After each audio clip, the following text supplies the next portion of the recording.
Thank you very much, distinguished guests, ladies and gentlemen. Welcome to our very first distinguished public lecture organized by RSIS at NTU this year.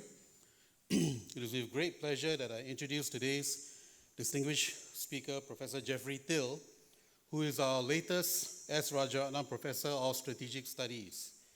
For information, what we call the RSIS Raja Prof is selected from a global pool of outstanding scholars and eminent practitioners in the fields of strategic and security studies. It's a very select group, and it's not often that we can always find the right person. But today we are very fortunate to have with us one such very eminent professor to be our Raja Prof.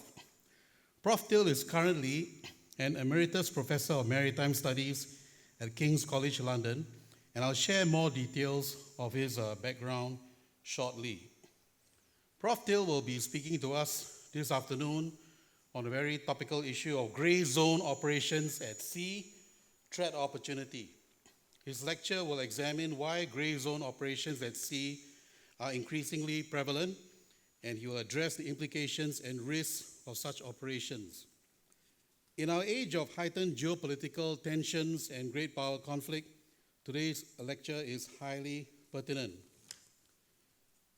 There have been a number of scholars such as Frank Hoffman, Sean McFate, Mark Galeotti, and others who have discussed the issue of hybrid conflict and gray zone operations at some length. Some scholars even suggest that perhaps we are living in an era where so-called new rules of war are needed. It is thus timely for us to better try and understand the strategies and opportunities of gray zone operations, particularly at sea this afternoon, that have the potential to set new norms for future armed conflicts and consequently transform the dynamics of diplomacy and peacemaking in the future. A little more now on Professor Till's background. He has been a visiting professor, senior research fellow, and advisor at RSIS since 2009. He is also the chairman of the Corbett Center for Maritime Policy Studies and was once Dean of Academic Studies at the UK Joint Services Command and Staff College. Prof. Till has also held the Dudley W. Knox Chair for Naval History and Strategy at the US Naval War College and is now a non-resident research fellow at the Hattendorf Historical Center at the US Naval War College. Prof. Till's expertise is also evident in his extensive publication record. He has published nearly 300 books, chapters, and articles.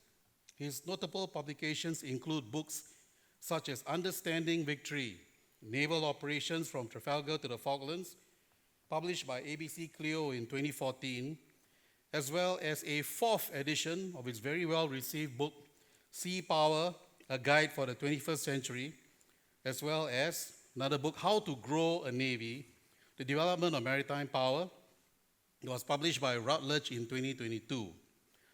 Prof. Till has also contributed to edited volumes such as Chinese Maritime Power in the 21st Century with Paul Ho, and Recovering Naval Power, Henry Maidment and the Revival of the Royal Navy with John Hattendorf.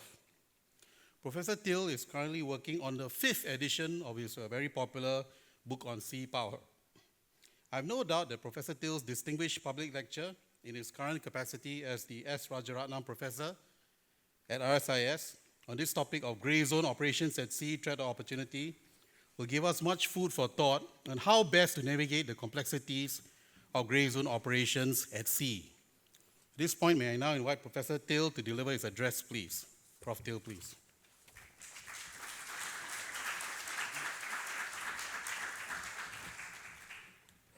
Well, good afternoon, everyone. Thanks to the RSIS for arranging this and for all of you for giving up your afternoon to come and listen. I hope afterwards you don't think it was a waste of time. After that introduction, I have to say, even I am interested in hearing what I'm going to say. My subject is the maritime application of grey zone operations, a topic much discussed these days. And I'm going to start with this picture.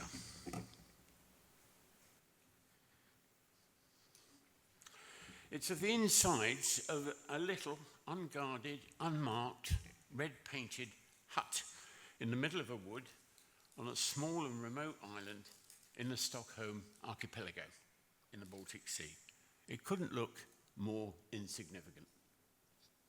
It is, in fact, a data center and a cable landing station, crucial to the digital connectivity of Sweden.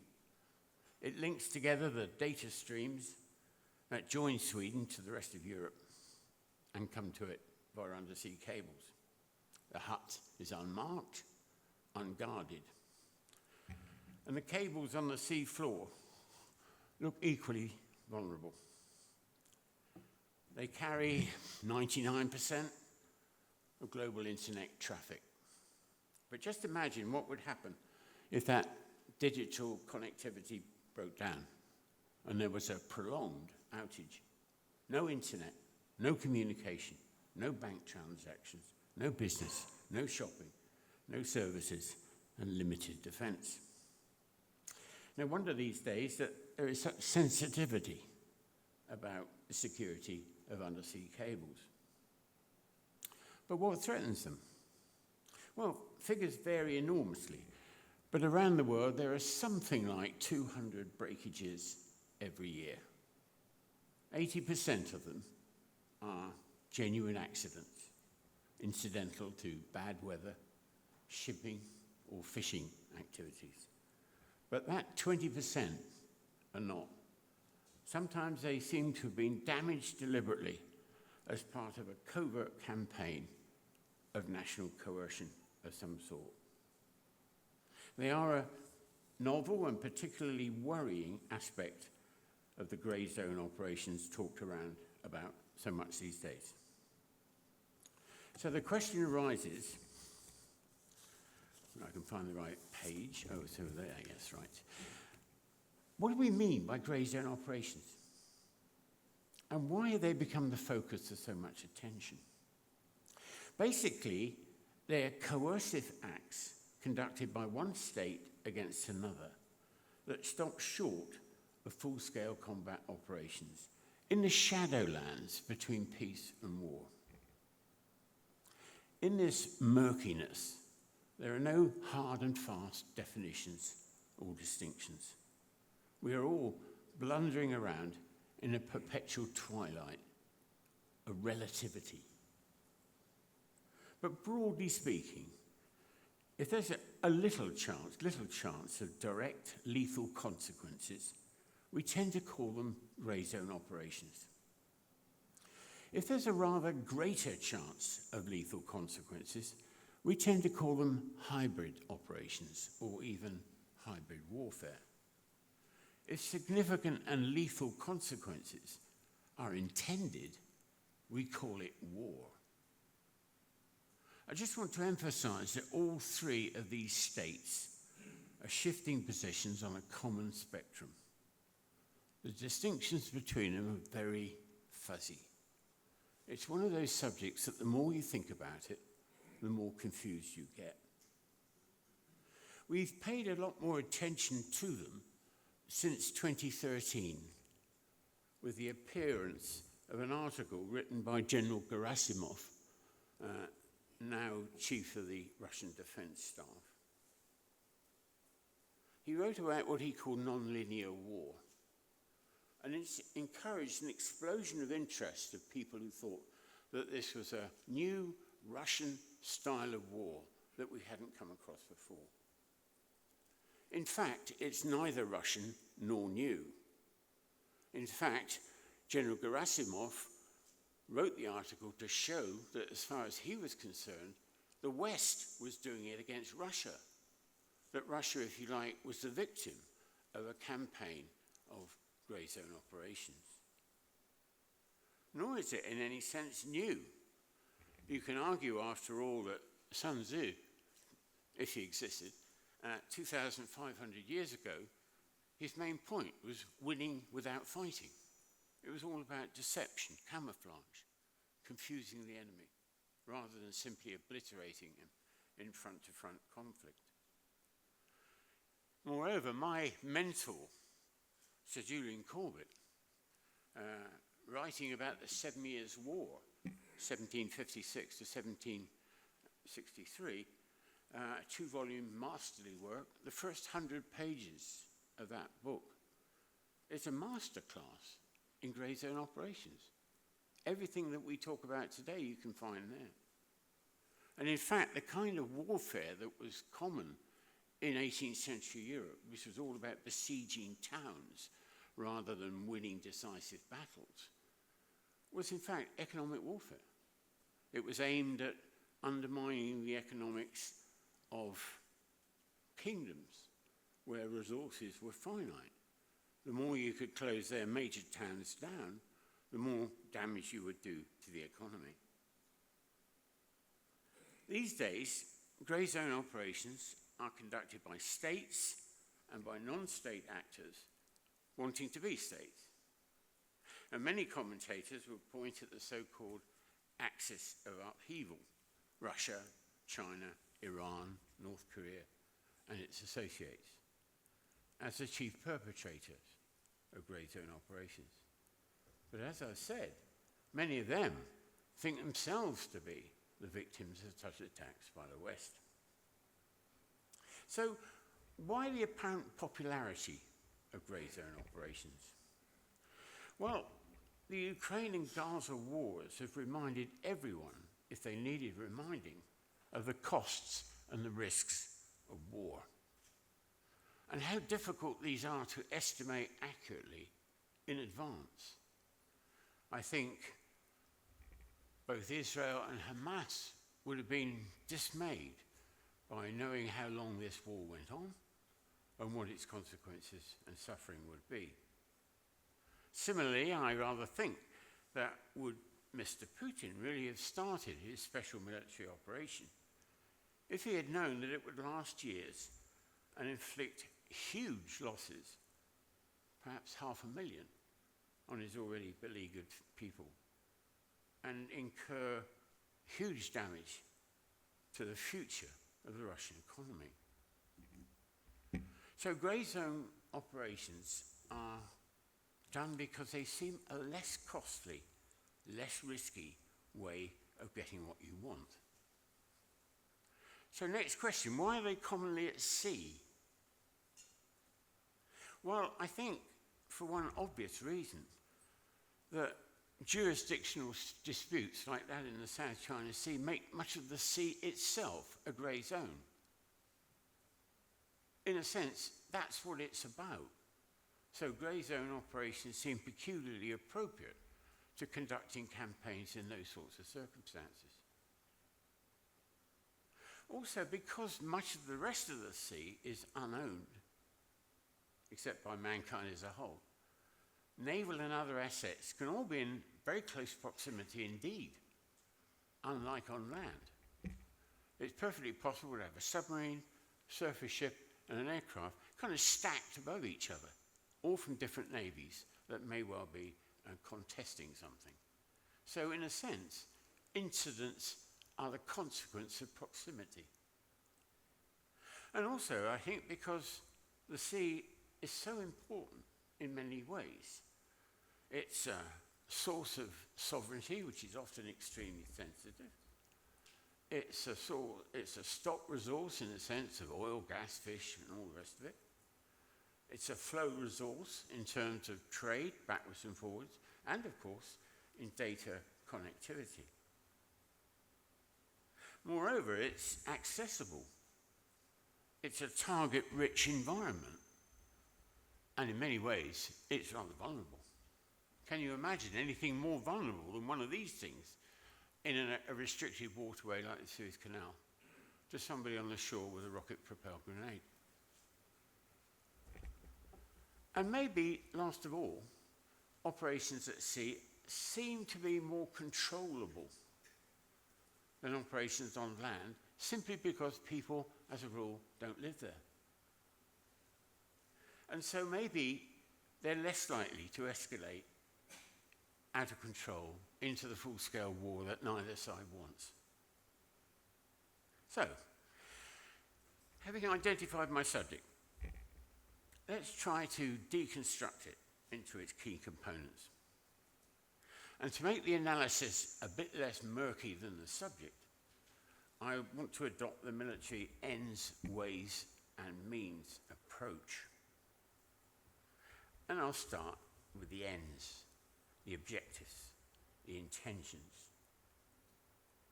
Why do states and non-states actors engage in this kind of activity? I think there are basically two reasons for this. First of all, grey zone operations are simply a style of war, part of the operational art. They can be seen as a kind of softening up process, a shaping exercise, to reduce the costs and the risks before you launch an armed attack. They can be seen operating alongside an armed attack to support it and to make its risks less acute. Secondly, countries can engage in them as a means of deterrence. Maybe it's deterrence against the other side resorting to war, armed combat, or deeply hostile moves, whatever the case may be. I think of the island of Svalbard, off Norway, which continually has problems with its cables connecting it to Norway itself, clearly caused by Russian-directed trawlers. You can see these as kind of warning shots fired across the bows of Norway. A reminder, if you like, of just how vulnerable they are. Would you really risk losing all this if you continue with whatever course of action that we don't like? That they're warnings against resorting to force or resorting to hostile policies. But they can also be warnings and deterrence of somebody inflicting grey zone operations on you. A deterrent to them, in fact. And you can do this by punishment, by demonstrating to the adversary that you can do it back better, so they'd better not do it. Or you can do it by denial. So you build in resilience and redundancy so that grey zone operations won't work. Or you can do it by concealment, hiding in plain sight, like that hut on that island in Sweden. But what's distinctive about grey zone operations as a style of war and a military means of achieving objectives is the potential for much lower cost and lower risk. But that requires you frequently to plan for the long term. If you think, for example, of the Iranian Revolutionary Guard Navy, the IRGCN, it was founded in 1985. Almost immediately they got into the business of making drones, a lot earlier than most other people. They were established with the aim of defeating Israel and removing Western influence from the area. And from the start, the IRGCN have been conducting grey zone operations at sea against Israel, against the Saudis, against anybody in their way, and most recently, of course, in the Red Sea. They've been operating in the Gulf, the approaches to the Gulf, and the Red Sea for years. One of their leading strategists, spokesman Hossein Dalerian, summed it up quite like this: we are fighting a war, but with the lights off. And the aim really is to outlast the adversary. And that requires clear-eyed consistency of purpose and determination over time. And maybe that's particularly difficult for democracies who have short attention spans and lots of conflicting interests, not least, I might say, in this area. But nonetheless, once you start shooting things at ships, it gets more dangerous. And there's always a possibility that without your knowing, it can slide into hybrid operations or even war. The risks are higher because you invite attacks, such as the sort that the Houthis have since suffered ashore. So, a better option, in many ways, is to make it less risky, to keep everything below the radar if you can, in an asymmetric campaign that will take decades. In a campaign that your adversaries are not aware of until they've lost it. The second reason for engaging in graze operations at sea, I think, is simply weakening the opposition. I go back to that comment I made about 18th century warfare, where your target is actually the resources of the other side.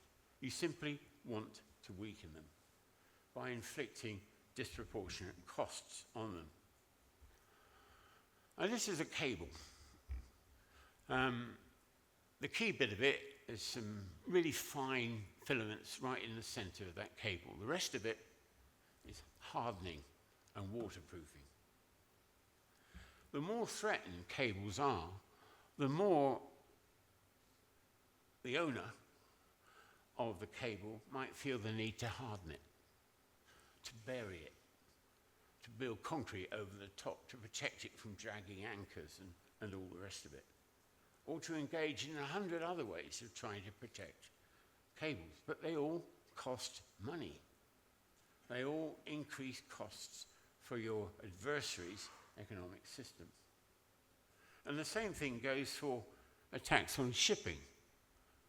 This is the motor vessel, the Tutor, which was attacked last year and eventually sank. As you can see, it's a coal carrier. It was built in 2022, so it's a modern one. Cost about $40 to $50 million to build. An expensive bit of kit, in other words. So it inflicted real harm. And that kind of harm forces Western shippers to take alternate, longer routes, to pay higher insurance rates, to have to readjust their schedules and all of that. And that too costs money. But it also has a benefit for Russia and for China and other countries that are theoretically not being targeted by the Houthis, because they don't have to incur those extra costs. And therefore the economic balance in the shipping world might shift the more successful it is. But as I said, there's always a possibility that things like this, hang on, sorry, I went backwards one way then. Things like this, which is an attack on an oil carrier, the Sunion, French, much more dangerous. Could have threatened a catastrophic environmental damage on the Red Sea. It was actually salvaged in an immensely successful operation last week, actually. But it was an operation that cost a huge amount of money, which had to be paid for by the shipping interest one way or another. And the people who use the shipping industries, its customers and its suppliers and all the rest of it. So you can see that this kind of thing, this kind of damage is so great that it starts to require the presence of naval protection. Here's another ship being escorted by a UNAV-4 destroyer, Italian, I think. It requires the intervention of military forces to protect it. Once they get involved, you start to drift into military operations, of course.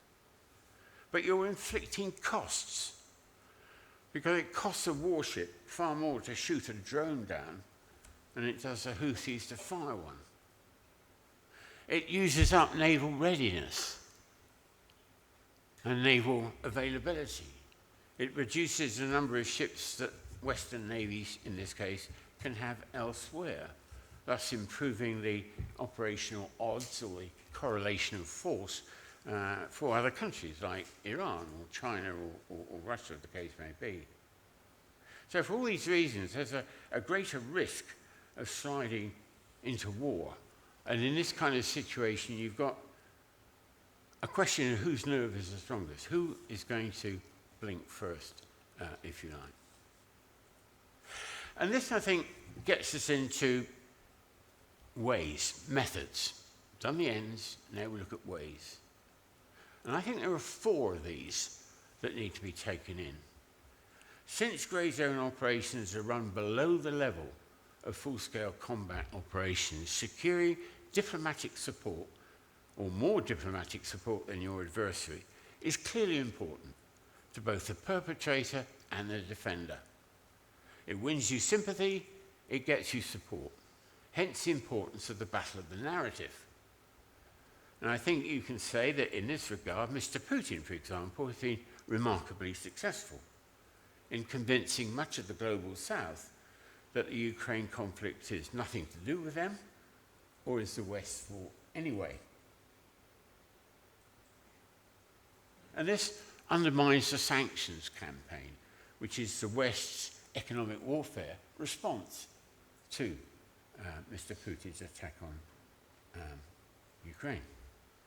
A closer example of such a battle for opinion is between China and the Philippines over Second Thomas Shoal, about both the relative strengths of the two claims and the manner in which the dispute is being conducted.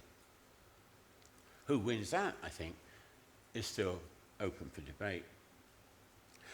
The second method is to make use of the law. The grey zone warrior will take the maximum operational advantage from the ambiguities and the complexities of the legal context in which he's operating.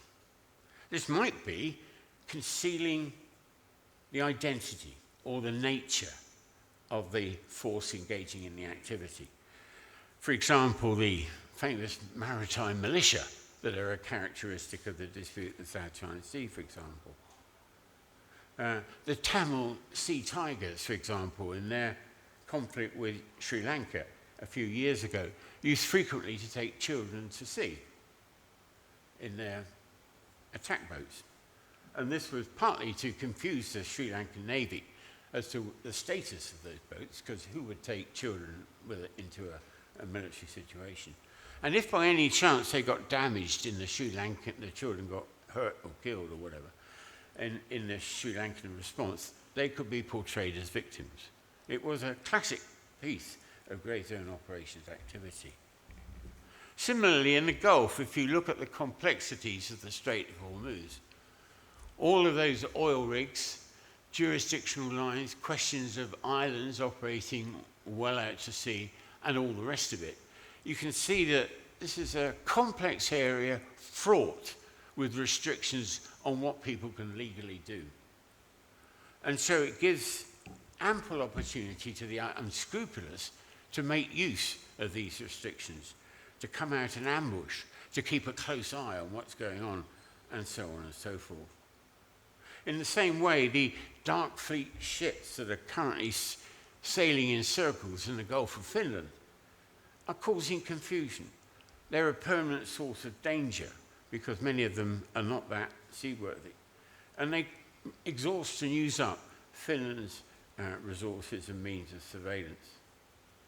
And if you add to this the possibility of spoofing GPS so that the other side doesn't know where his ships are, and turning off your AIS, automatic identification system, so that they don't know where you are, you can see that what you're doing is making the best use of confusion and therefore raising genuine issues about what is legal, what is right and proper as a response to what the other side are doing. The third method, of course, is influence operations, which are designed to undermine the adversary's morale or cohesion. And I think there are two ways of doing this. One is to portray yourself as a victim. And quite clearly, this is much easier to do if you actually are a victim, as in this case. It wins support it's been, from Israel's point of view, a total disaster from this point of view.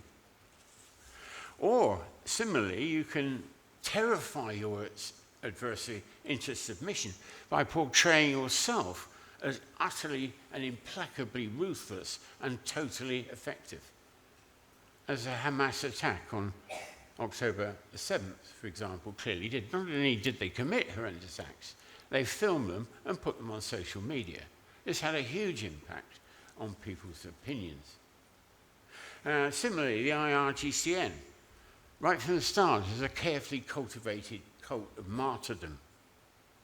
People believing so passionately in what they were doing, they were prepared to lose their lives much more readily than most people are. So the ordinary sailor, confronted with a swarm of tiny boats around them in the approaches to the Gulf, are confronted by people who might be totally crazy and about to commit suicide on them. In that sense, they were paralleled by the special units of the Sea Tigers campaign against the Sri Lankan Navy, where there was a group who were, if you like, kamikaze pilots. That was their function. And everybody knew that they existed and were totally determined, almost completely unstoppable. As you can imagine, this had a huge impact on morale cohesion until the Sri Lankan Navy eventually came up with means of avoiding them. And lastly, grey zone operations are much more likely to succeed if you coordinate activity across all the domains.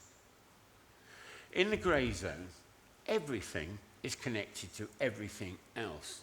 And accordingly, as Mark Galeotti says in this very deservedly well-known book, you weaponize everything. But weaponizing everything calls for coordination across the board, so that all lines of approach support each other and don't conflict, both, and this is true for the perpetrator and for the defender. I like the analogy that NATO draws of what they call the comprehensive approach, which is the totally integrated approach to long-term planning, which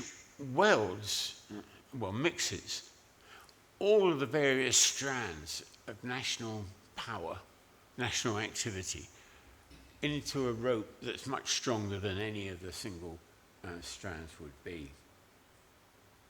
Easy for someone like me to say, much more difficult in practice to do. Let me go back to cable security for a moment.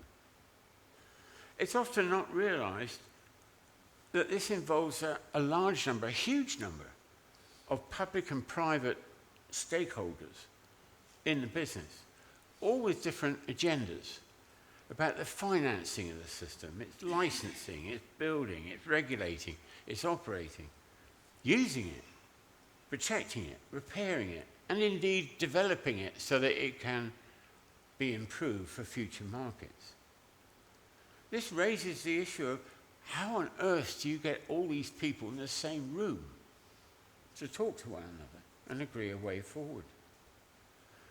A recent spokesman from the American Department of Homeland Security admitted that even in the United States, there is no single forum for all industrial stakeholders to come together and talk about these issues, let alone anyone else. And in a situation like this, how do you establish problem ownership? How do you identify not just what needs to be done, but who should do it? And how do you do that when you're confronted with a range of possibilities, that a genuine accident at one end of the spectrum to malign action by a hostile state at the other? Nobody has really resolved this issue yet, but a lot of people are thinking about it.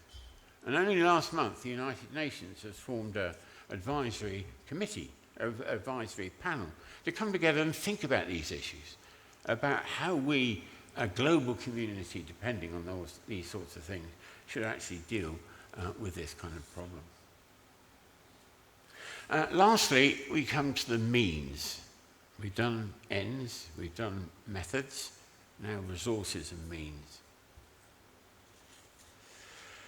Again, I'd argue there are four of them. Knowing the adversary is one. It's clearly critical.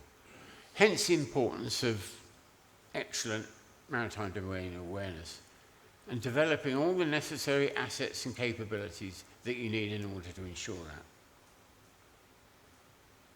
For the perpetrator, the task is to identify the vulnerabilities and the critical points of failure that the other side have, like that data center hut on the island. Both sides in these operations will go in for what the Russians call maskirovka, deception and concealment, hiding in ambiguity, if you like. Let me talk to this example, for example, back in 2023. This was a series of incidents in which two ships, the New Polar Bear and a Russian ice-breaking nuclear-powered cargo ship, both appeared to be in the vicinity of a series of breaks of cables and one pipeline, the Baltic connector, between Sweden and Finland and the rest of Europe. This caused enormous confusion because the track records show that both of these vessels, particularly the New Polar Bear, was in the vicinity of the asset that was either damaged or completely destroyed at the time.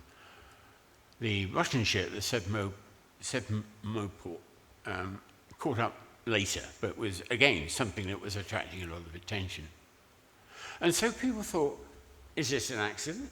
It seems hard to believe that the New Polar Bear could drag an anchor for 160 miles without anybody noticing. And eventually they did lose the anchor.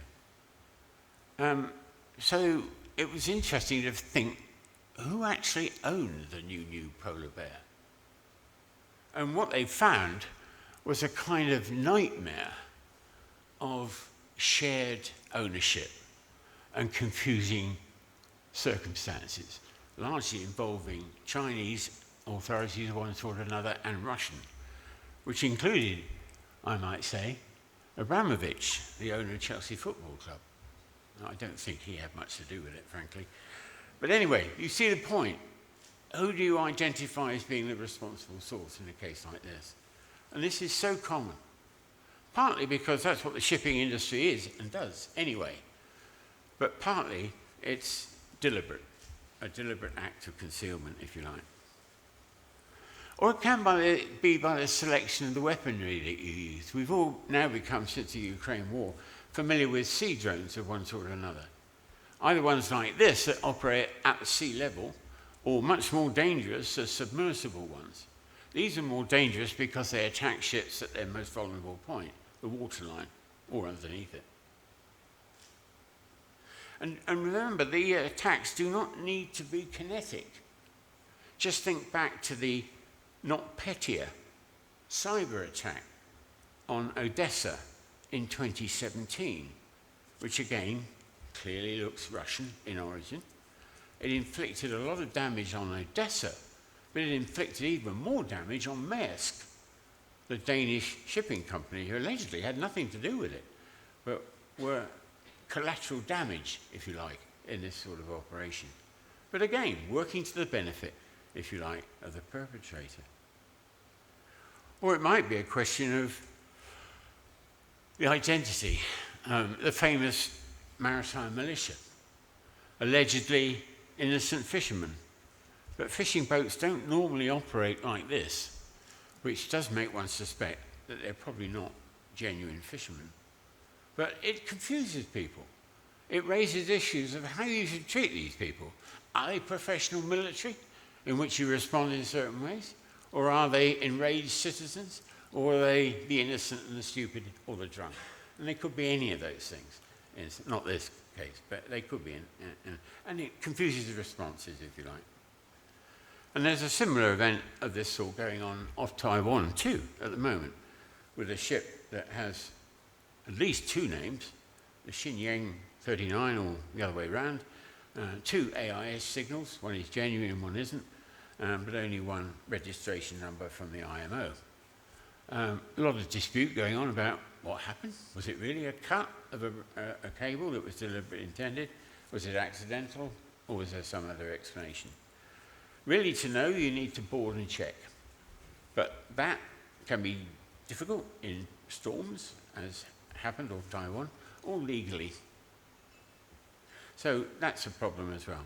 Confusion, deception, masquerade, very important. The second means, if you like, is having the resources required to initiate and or respond to what you're talking about. It's not just a question of investing in the necessary means, it's also having resources and means that are appropriate to the task. For the perpetrator, it's a matter of accumulating the necessary weaponry. The IRGCN started, as I said, investing in drones right from the start. And they currently have 41 different types of missiles, drones, and torpedoes, and about the same number of principal combatants, plus a cloud of smaller patrol boats. The Houthis started without either of these, but they've been well resourced from Iran. Instead, are now graduated to hypersonic ballistic missiles, which really does narrow the gap between the grey zone operator and the warfighter, if you like. The defender knows that the grey zone perpetrator can pose a very wide range of challenges, calling for an equally wide range of responses. And it's very difficult for the reactive defender to decide response priorities. What should they prepare for? Most important. The initial Sea Tiger attacks on the Sri Lankan Navy, for example, caught them completely by surprise. And it took the Navy a decade to come up with the necessary response in terms of platforms, weapons, and tactics. The ability and the agility to change when you need to is one of the critical characteristics for both sides in this kind of question. Particularly as the perpetrators nearly always have the operational initiative. They know which part of the cable to attack. You don't know which part of the cable to defend. It's really as simple as that. So coming up with the resources that allow you to cope with that can be really difficult. The third means, resources if you like, it's the achievement of tactical dominance. And it can be achieved in a variety of ways. By simply outlasting the adversary. You've got more time than they have, so they run out of time before you do. It might be the accumulation of overwhelming numerical superiority. If you're a Philippine fisherman and you're confronted with this lot, you feel inferior, no question about it, at a disadvantage. By much greater levels of clear capability that are relevant to the occasion. So when a monster Coast Guard vessel turns up in support of people like this, it does breed a certain kind of escalation dominance, if you like. High levels of support and all the rest of it. The Sea Tigers and the Tamil Tigers ashore were finally defeated by kinetic force. And after the conflict had escalated into a full-blown and particularly savage war at sea as on land. In situations like that, and they are more common than most people realize, it's hard to avoid the conclusion that grey zone operations may only finally be won decisively when they have escalated into hybrid operations or even full-scale combat operations. The Vietnamese, for example, lost the Paracels and lost Fiery Cross Reef only when they were attacked and defeated in mini battles, if you like. But these were battles, not wars. But the same principle applies. Short of that, if you want to keep it below that threshold, it's a question of managing or containing the conflict and trying to reduce the amount of damage that it does to you for as long as it takes, or to maintain that level of damage as long as you can afford to do it. Lastly, the last method, and in some ways the most interesting, seems to me to be the management of risk. In these murky contests, there is every prospect of things spinning out of control in a manner that neither side wants. Both may need to exercise restraint to maintain a delicate equilibrium. Both sides are kind of engaged in a game of chicken that they don't want to culminate in a collision. They want to establish that the other side blinks before they do, if you like. But both sides know that there's also risk in not being prepared to take it.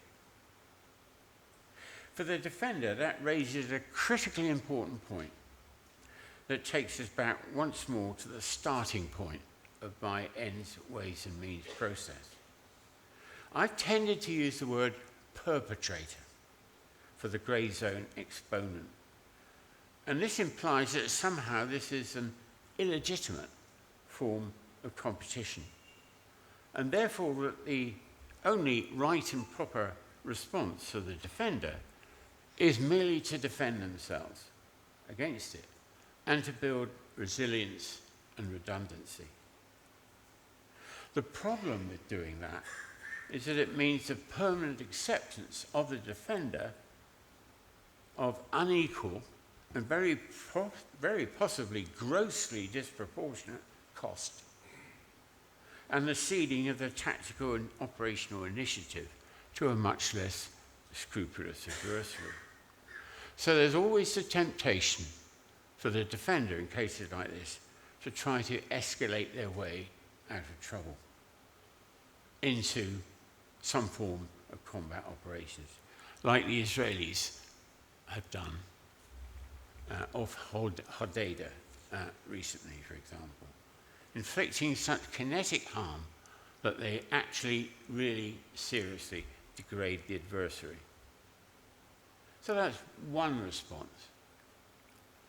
Or another is to stick to grey zone operations, to resist the temptation to escalate your way out of trouble, but engage in grey zone operations yourself, but simply do it better or harder than the other side.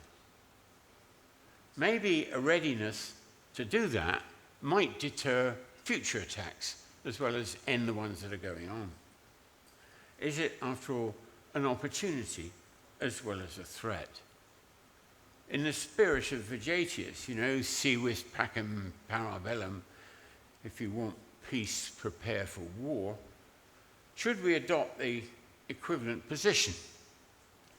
If we want to be free of grey zone attacks, should we be prepared to make them?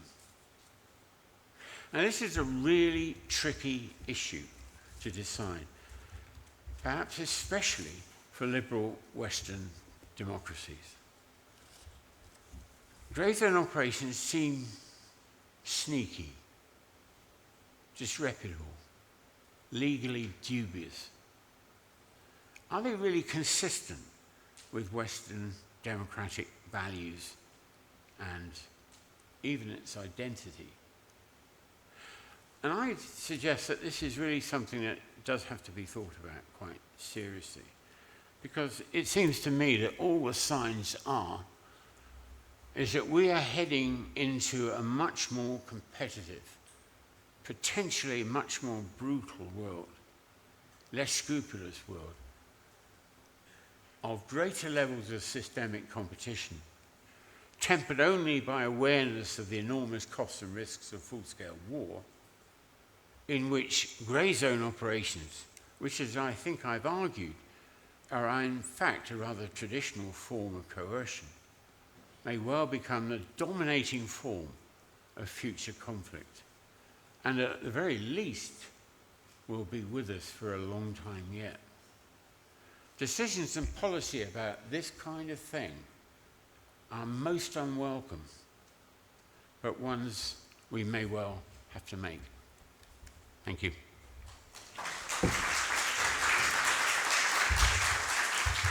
Thank you very much. Prof. Till, thanks very much for that excellent lecture on gray zone operations at sea.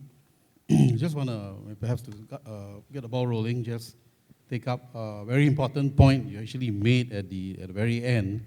Because as you were talking, I was like thinking about trying to draw together some of the implications of your comments. So one of the things you did say towards the end was there's a possibility, or perhaps more than a possibility now, that gray zone operations could be, as you suggest, correct me if I'm wrong, the dominating form of future conflict. This actually gels with what other writers have been talking about in the academic literature. For example, Sean McFate talks about new rules of war, and you mentioned Mark Galeotti and the weaponization of everything. So some of these writers talk about how we are currently in the situation of no war, no peace, right? No war, but there's no peace either. So, a lot of gray zone activities are going on around us. I mean, states are having to deal with this. So what is the implication of a situation of, no war, no peace, if it is indeed true that gray zone operations are becoming the dominating form of future conflict? What are the policy implications for all of us? I mean, is one implication you think all countries should not only be prepared to defend against all kinds of gray zone operations also at sea, but also to potentially deter by showing the capacity for conducting gray zone operations ourselves at sea and more generally? So perhaps to kick off, you can think about and discuss this. Yes, I think it does raise really quite substantial issues. As I've said, it's not a new problem. In the 18th century, diplomats and naval professionals found it perfectly possible to do both at the same time. But in other words, alongside preparing for full-scale conventional operations at sea, they also had the capacity to engage in lower-level forms of coercion that were incidental to their main task. And the politicians in question had no problem with conducting really quite aggressive moves against the opposition. I'm talking about the French and the English, British in the 7 Years' War, while at the same time preserving some good relations with them. Trade, for example, carried on pretty much because British people like French luxuries. And, what wasn't traded officially got traded unofficially, like smuggling and that kind of thing. So the black market was enormous. It carried on even during war, if you see what I mean. So it's possible to have all of these sorts of things operating side by side, if you like. But the expectation that this is the default position, the grey zone operations, if you like, being the default position of of coercion of the other side, I think really does raise some really genuine issues for democratic countries, because it does seem to me to be sailing in waters of dubious legality, where transparency, for example, is the very opposite of what you want, where you don't want the press crawling over everything you've done to uncover the murky things that you've done in the past. Even then, even in the 1750s, you had politicians complaining about media people doing exactly that.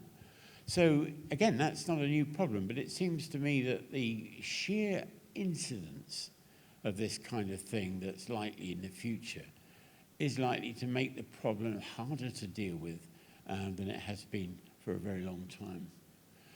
And also hard to reconcile with the fact that leaving all of these kinds of geopolitical squabbles and tensions aside, we inhabitants of this earth do have lots of things in common, like climate change and the need to contest it, like the ability to deal with the next pandemic and all of that sort of thing.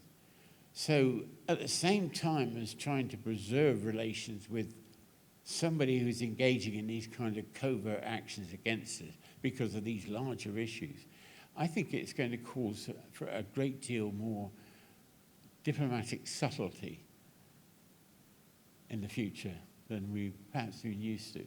I think they pose our leaders a set of problems of very high complexity. Dealing with them, accepting that there is going to be a problem, accepting that we do need serious thought about this kind of thing, serious policy, serious doctrine making, if you like, about how to proceed in these sorts of things, is more serious, needs to be taken more seriously. And what we've got at the moment are what you might call point responses to particular problems. Like, for example, the great burst of cable cutting incidents has led to this outfit in the UN, and it's led people like the Australians and many other countries as well to establish organisations that particularly look at cable cutting. But cable cutting needs to be looked at in a wider horizon of grey zone operations as well. It's part and parcel of something much bigger, and we need to come up with the ideas, the experience, and having discussed all these sorts of issues much more readily in the future than I think we've been prepared to do in the past. Thank you. Yes, we have a question here. As a courtesy to Prof. Till, could you please briefly identify yourself, where you're from as well, for his information? Thanks.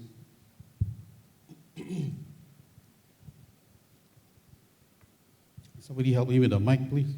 Testing. Sorry. Yeah. Carry on. Hi, Prof. I'm Kwong Yi. I'm a law student from SUSS. Previously. Yeah. So I have a question and a comment. So I'll start off with a comment first. Leveraging on, going behind your point about having both a sword and a shovel, so to speak, right? The sword to protect yourself, the shovel to do the work.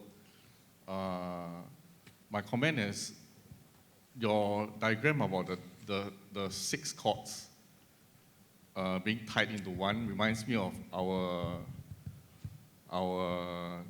total defense doctrine, so to speak.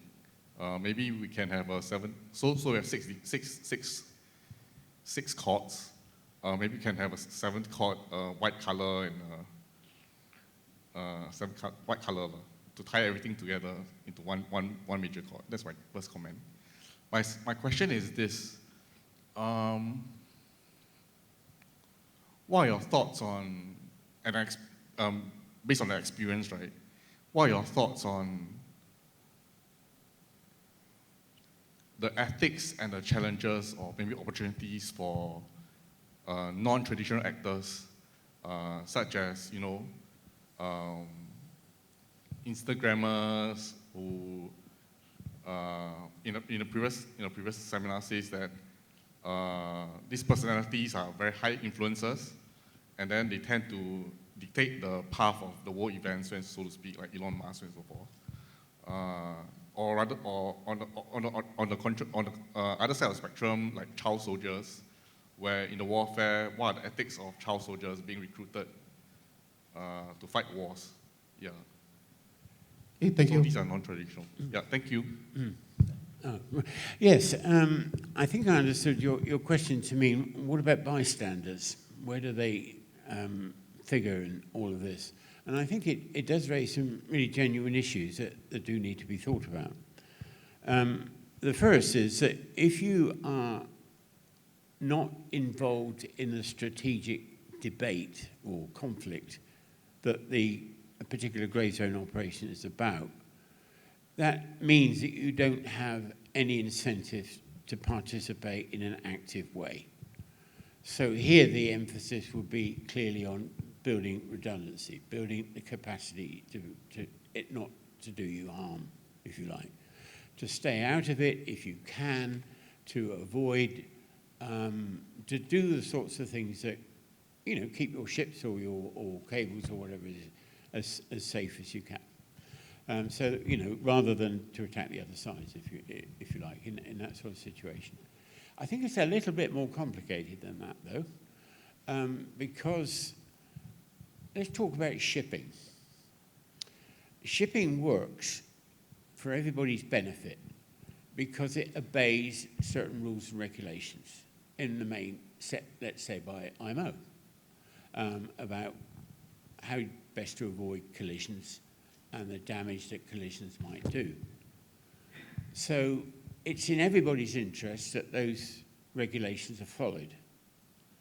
So it seems to me to be in the interest even of the bystander to be aware of the fact, if it's true, which I think it probably is, that one of the participants in the current Ukraine sanctions issue is running a dark fleet of ships that are dubiously owned, poorly maintained, often apparently not insured, which are single-skin tankers, for example, rather than double-skin tankers and things like that, where if they were involved in an accident of any sort, would involve other people, maybe even you as a bystander, if you like.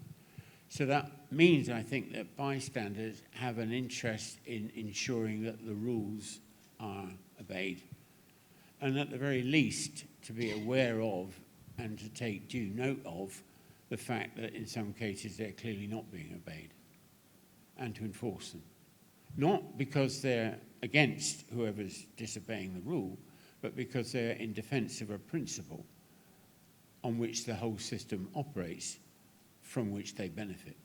So it does seem to me that the bystander, if you like, has a genuine national interest in upholding what you might very loosely call laws and regulations. Does that answer your question? Thank you. We have the next question. Yes, in front, please, over here. Thank you, Prof. Till, for the very enlightening talk. My name is Tian from the Straits Times. I would like to ask, would you consider U.S. President-elect Donald Trump's words of saying that he would not preclude the use of force to take over Panama Canal and Greenland as a form of gray zone operations? Thank you. One of these things, the trouble is, as I said, the more you think about definitions, the more confused you get.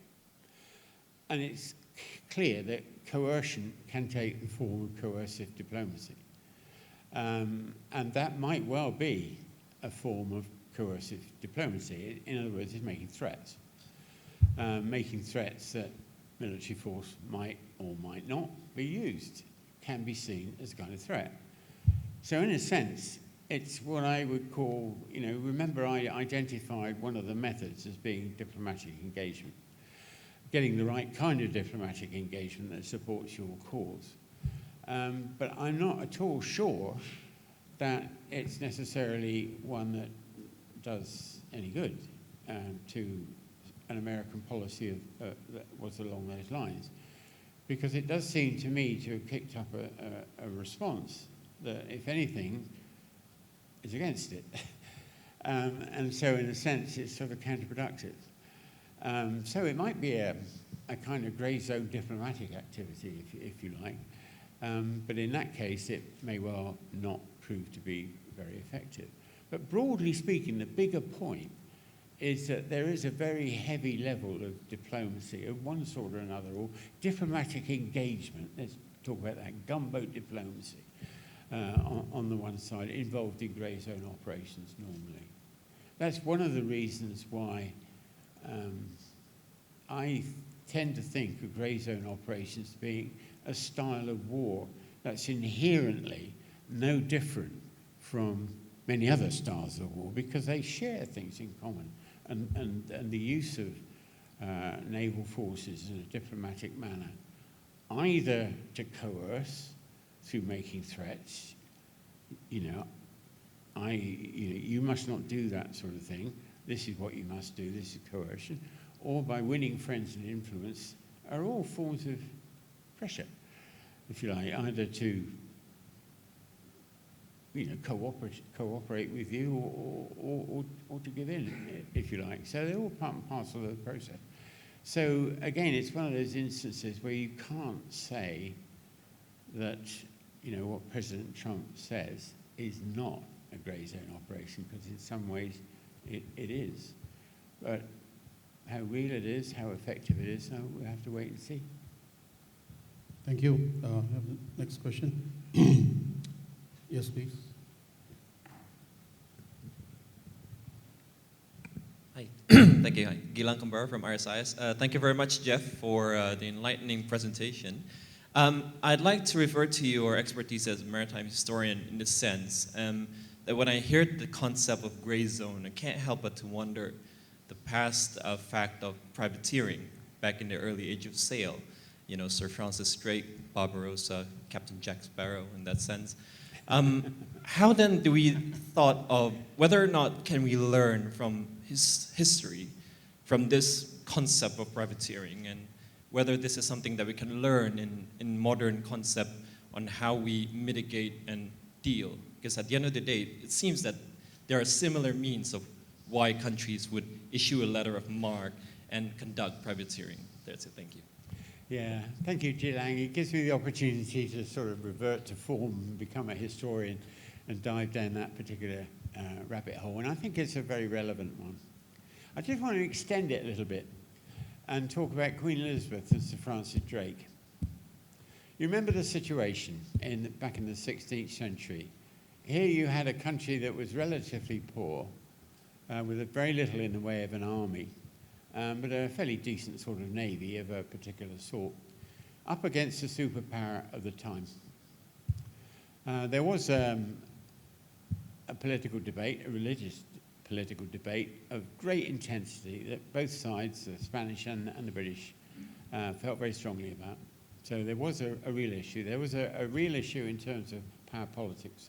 Who was going to control what, if you like. Regimes were at stake because Queen Elizabeth herself felt herself to be personally threatened by the prospects of assassination. There were something like 60 assassination attempts on Queen Elizabeth, many of which were traceable to King Philip of Spain. So, put all that into mind, and it's no surprise at all that when Sir Francis Drake came along and said, "Your Majesty, I have a scheme that we can actually raid the Spanish Main and attack the Spanish economy and make a fortune at the same time." So that's, yes, she said, I'll invest in that. That's a good idea. Great. When Philip, and it was very successful, as you know, when Philip of Spain heard about it, he complained. And Queen Elizabeth did the old plausible deniability thing. Awful, awful news. So sad to hear about that. The man is uncontrollable. Nothing to do with me, honest, which nobody believed, but that was said. It was using proxies. And the trouble with proxies is that they sometimes, like all allies, do things of their own volition that aren't necessarily what you want. I think Iran has found that in recent months, actually, with some of its proxy forces in the Gulf and the Middle East. And they're not totally under your control because they are proxies. So you might find that you have less control over them than you actually think. And the Iranians constantly say about the Houthis exactly what Queen Elizabeth said about Sir Francis Drake. They're terrible people, but we don't run them. The Americans might think they do, but we don't.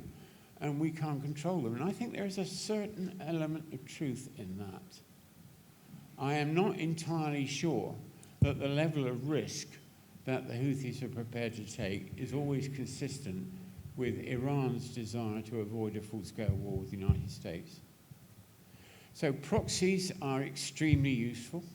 They do give you all sorts of diplomatic and other options of limiting the conflict, but they can get you into situations that you'd rather not be in. And in fact, that 1756 example that I gave you between France and England in the 7 Years' War was just such a case, because it was largely conducted in the early stages by indigenous Indian tribes who were either on the French side or the English side behind the main American colonies in an uncontrolled territory behind it, a struggle for survival. And it's not clear that either London or Paris was totally in charge of what was happening, and that it kind of slithered into a war. And it became one of those examples of a grey zone operation that is, in retrospect, looks like a softening up operation before you launch the war. Whether that was intended, I think, is a more open issue. So the bottom line of that is, by all means, use proxies. And letters of marque and privateers are a classic way of doing that. But be aware that these people are not always totally scrupulous. And there have been lots of instances of people that you might have licensed as privateer actually preying on your own ships when they thought you weren't looking. Thank you. Oh, yes, there's a question in front. Hi, Prof. Thank you for the enlightening lecture. I'm Shimin, a recent graduate from RSIS. My question is, do you think law is more of a help or hindrance to state security in the context of green zone operations? Thank you. I think I need to answer this question at different levels.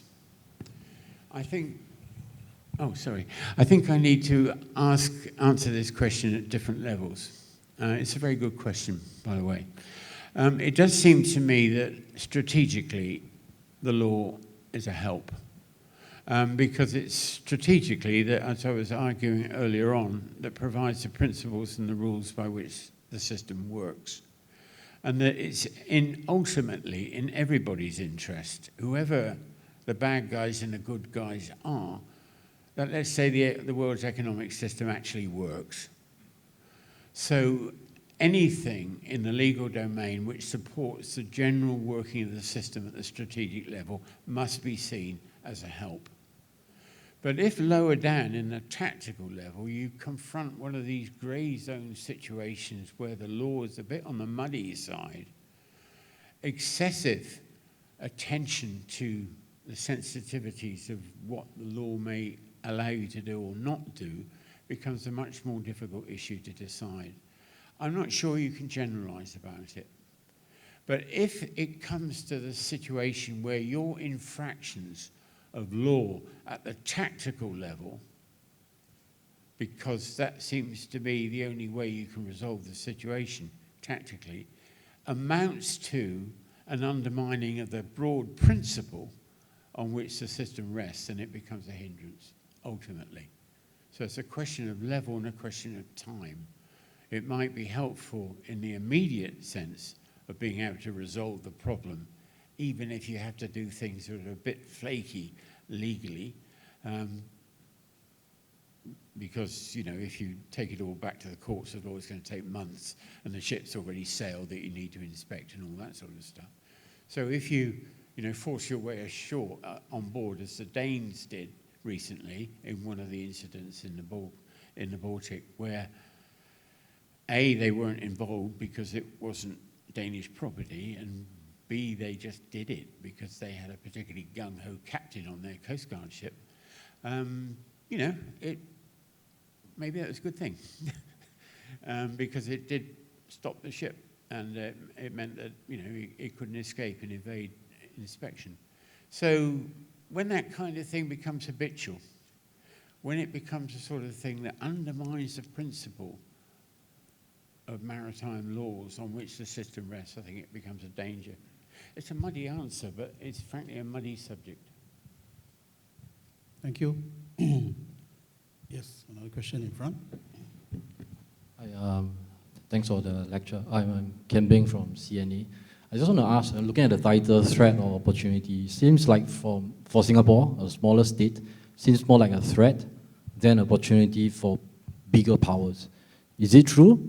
Can it be an opportunity too for smaller countries through grey zone operations or through exposure of grey zone operations? For instance, you mentioned 80% of incidents are accident, 20% possibly intentional?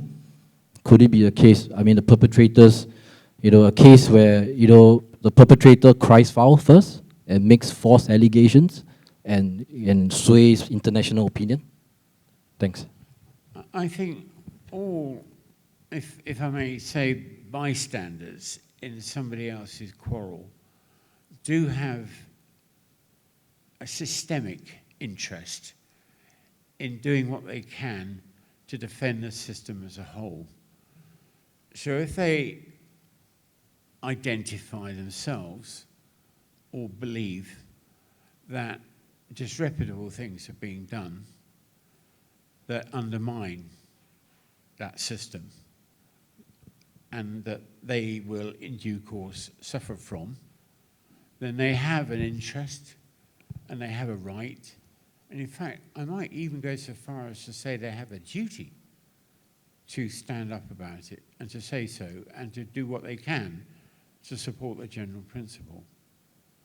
And I think that's true of any bystander in somebody else's quarrel, not just whether they're small or large or powerful or not just if they're traders, big foreign traders or not.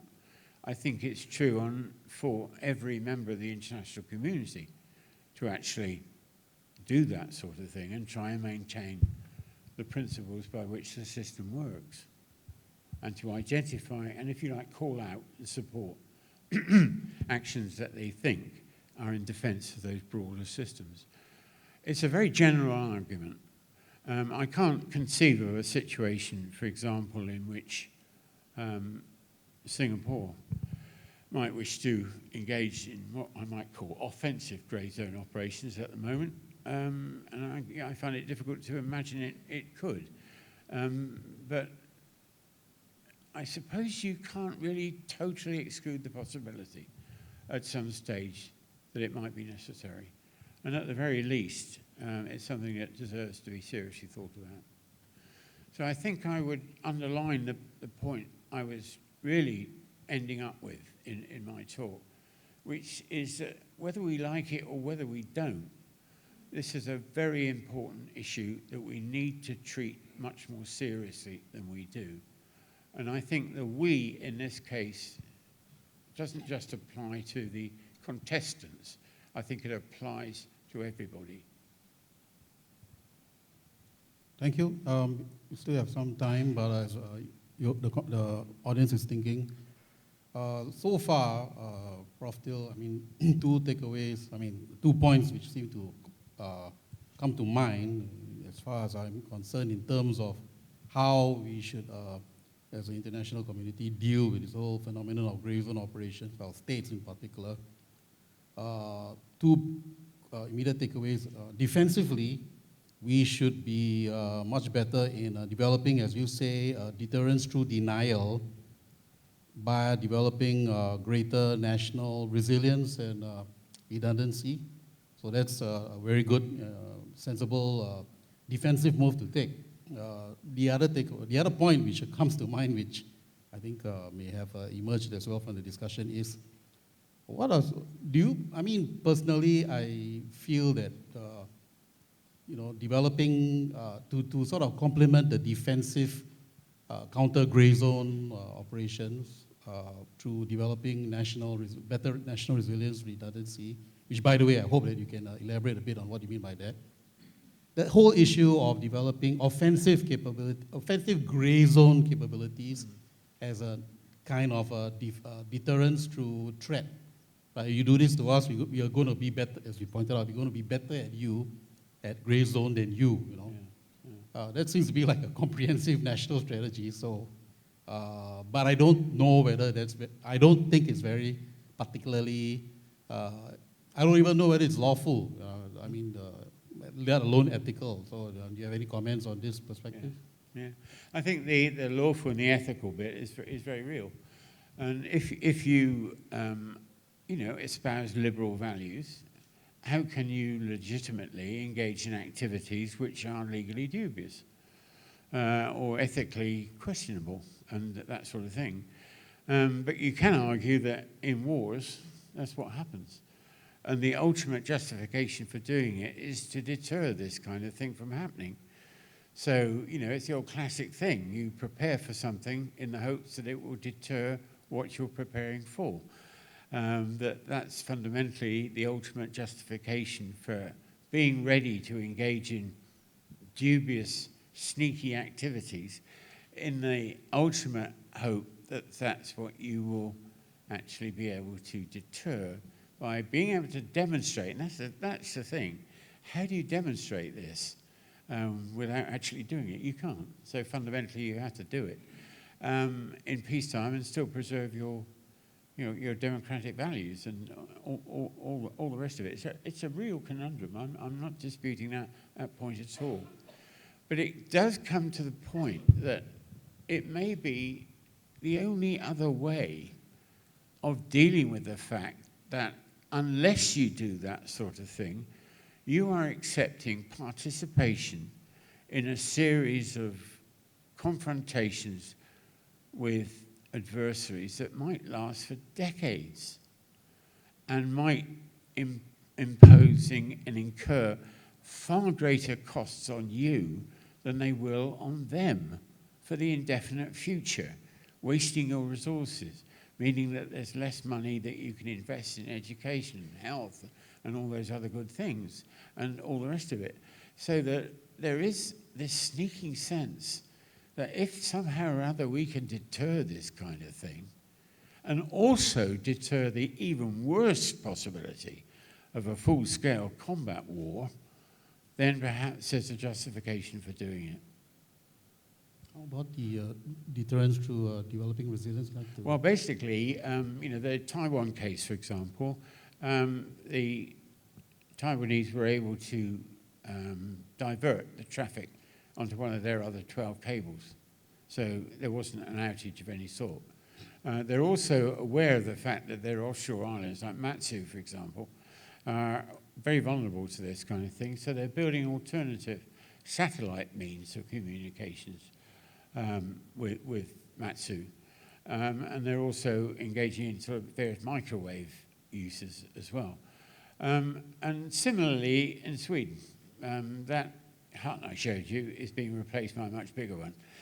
It's still not necessarily guarded, but nonetheless it's a much bigger one that has much more capacity. And the loss of those cables did not imply any kind of outage at all. So building that kind of redundancy and that kind of resilience into the system, hardening the cables so that they're less susceptible to damage and all that sort of stuff. These are all the kind of defensive measures in the case of cables that I'm talking about.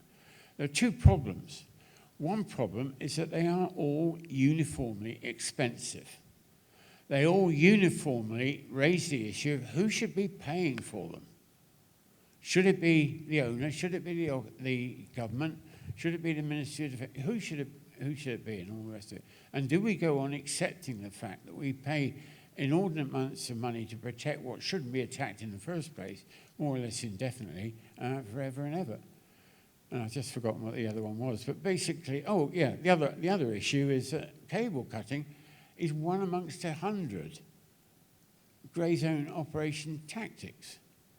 It's attracted a lot of attention at the moment, but it's just one among many. So if you're simply acting as a defender, you're providing and allowing the other side the strategic and operational initiative. Okay, they're getting good at defending cables. We will attack something else. That's the problem. And not only that, these cables are awfully long. So, something like one across the Baltic is 100 kilometers, whatever it is. Which part of it do you protect? Do you protect all of it? Do you protect the part that's on land or just a bit at sea? It's if you're in the defender, you're acting purely defensively. You are, by definition, in a default position of weakness. Oh, okay, final question. Yep.